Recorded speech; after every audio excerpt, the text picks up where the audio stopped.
মোদ্দা কথা হচ্ছে, খুশিতে থাকার জন্য বা সুখে থাকার জন্য খুব বেশি টাকার দরকার হয় না। সুখ বা খুশি যাই বলুন না কেন, টাকা দিয়ে কোনোদিনই এদেরকে মাপা যায় না। আমাদের দেশে এমন অনেক মানুষ রয়েছে যাদের টাকার তো অভাব নেই, কিন্তু সুখের অভাব আছে। আবার আমাদের দেশে এমন অনেক মানুষ রয়েছে যাদের টাকার তো অভাব আছে, কিন্তু সুখের অভাব নেই।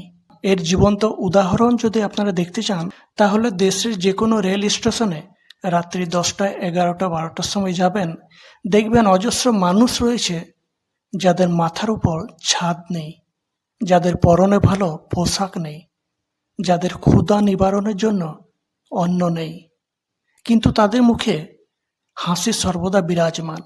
আর তাদের মুখের এই হাসি প্রমাণ করে যে তারা কতটা সুখে আছে আর কতটা খুশিতে আছে।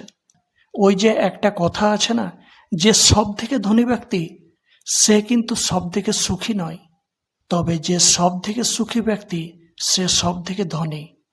হয়তো টাকা পয়সার দিক থেকে ধনী নয়, কিন্তু মনের দিক থেকে অনেকটাই ধনী।